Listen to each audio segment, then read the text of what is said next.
संजय राऊत यांच्या वक्तव्यावर शिवसेना नेते रामदासभाई कदम यांनी जोरदार हल्लाबोल केला. 5,000 कोटी रुपये कुठे पाहिले? नोटा मोजायला गेला होतात का?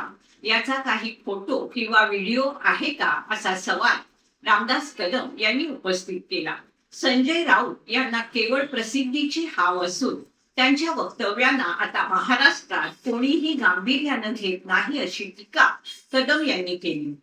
सकाळी उठल्यापासून काहीतरी बोलायचं आणि प्रसिद्धी मिळवायची, एवढंच त्यांचं काम उरलंय, असा टोला त्यांनी लगावला.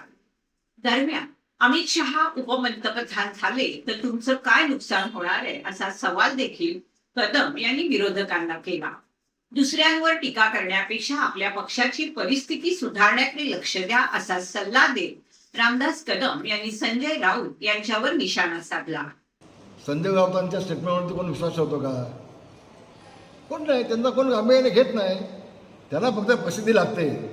सकाळी उठल्यानंतर काहीतरी बॉम्ब टाकायचं, काहीतरी बोलायचं आणि प्रसिद्धी मिळवायची, याच्या पुढे काही नाही. हे बघा गेलं होतं का 5,000 कोटी दिले? मोजाय गेले होते का नोटा? काय फोटो व्हिडिओ आहेत का त्यांच्याकडे? काही नाही. फक्त हवेत तलवारी फिरवायच्या आणि प्रसिद्धी मिळवायची, याच्या पलीकडे आमच्या राऊत साहेबांचं काही नाही. आणि त्यांना महाराष्ट्रामध्ये कोण आता गांभीर्यानं घेत नाही. याला जोडून असं परत पुढे म्हणाले की अमित शहा हे पंतप्रधान होण्याच्या तयारीमध्ये आहे. समजा झाले, तुमचं काय बिघडतंय? तुमचं काय नुकसान होणार आहे? हो झाले, समजा काय नुकसान तुमचं होणार? सत्ता त्यांची आहे, सरकार त्यांचे आहे, सगळं आहे. त्यांच्या नशिबाने झालं तर बिघडतं कुठं? हो देत ना. तुमच्या पोटाचं काय दुखतंय? तुम्ही तुमचं बघा निसता ना. तुमचं काय आता शिल्लक घातंय काय, ते तुमचं तुम्ही बघा ना.